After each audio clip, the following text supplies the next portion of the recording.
All right, so this week's 5 minutes at 5 ring. Obviously I was just jumping trust fund through these bounces. He always has trouble with the combinations because he's got a real look in him. And he gets away with it, and at the show he's a lot better, but at home he'll often give me a hard time. So these bounces make him a bit quicker in their feet. You can see in here, what we've done is we actually have footing just the width of the grid. I can't really justify spending tons of money on a full riding jump arena. I like the grass we have, so we keep it irrigated. We have a nice dressage arena of good footing.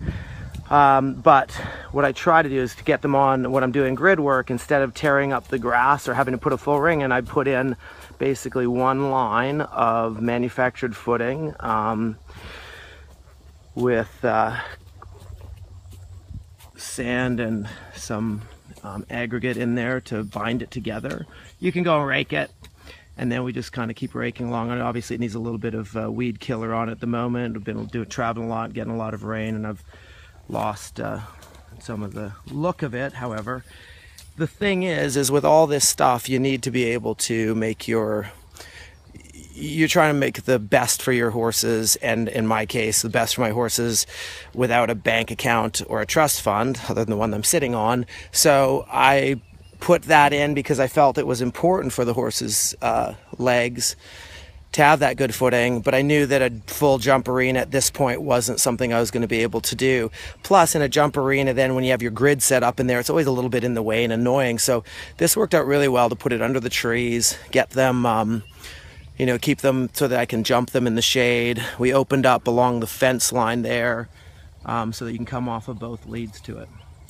Anyways, we'll see if there's anything else interesting or boring that I can put on video for you guys.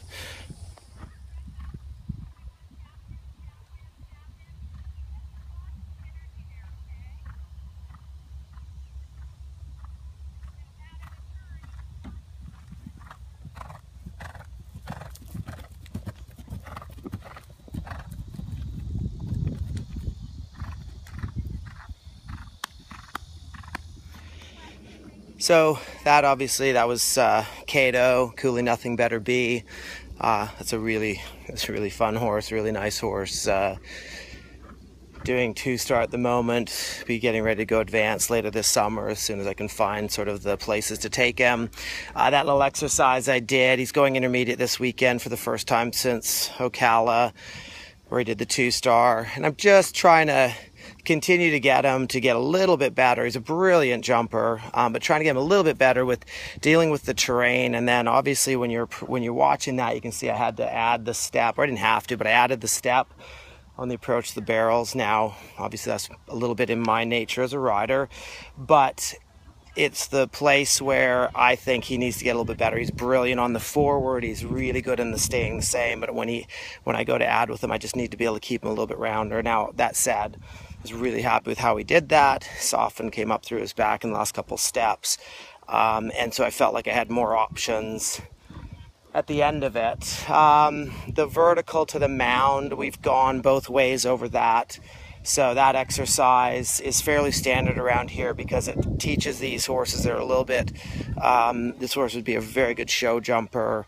It gets them to get a little more comfortable working on terrain issues, which in Florida we don't have a lot of terrain to work with. So I have a area that's all sort of hill that we jump on a little bit, and then I use those mounds to just sort of unbalance them a little bit and teach them to try and find their own balance. And both of these two are really actually coming along well with it. I didn't show you them jumping the other way, but it's only so much you can do. Anyways, I hope you guys enjoyed it. Been traveling a lot, doing a lot of clinics. I was up in Tennessee yesterday, and while I was at the clinic up in Tennessee, they put me up on Facebook, so I'm now on Facebook, which is really exciting for the whole world. Yeah, I think the actually stock on Facebook jumped up a couple of notches when they found out that I was going to participate. I think I might have been the only thing keeping Twitter still a viable investment option, and now I'm on Facebook, and it's going to allow me to write even more outlandish stuff and probably do more stupid videos. One other thing we're going to do next week is we're going to do the William Fox Pitt Michael Young Challenge, which is, those guys are brilliant riders. I've got a chainsaw over here and a huge tree to cut down. and I challenged them to come over here and be lumberjacks with me, because I have a feeling they're probably not as good at that as I am. Ciao.